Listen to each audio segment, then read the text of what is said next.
dakata da Allah.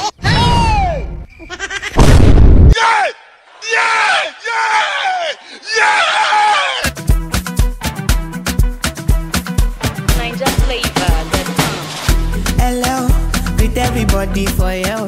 I did your shake belly. Matsalar mu kenan kuma yana da yawa. Wallahi da inda ne abun nan na har kyauta sai an bani.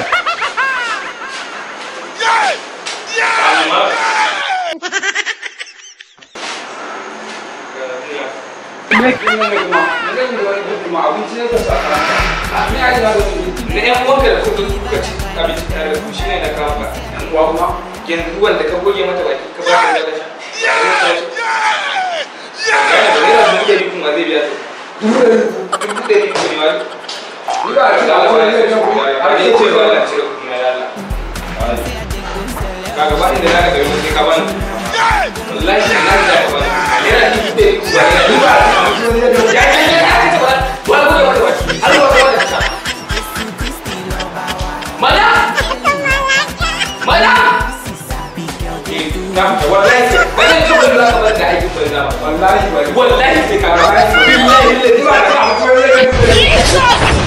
Exactly.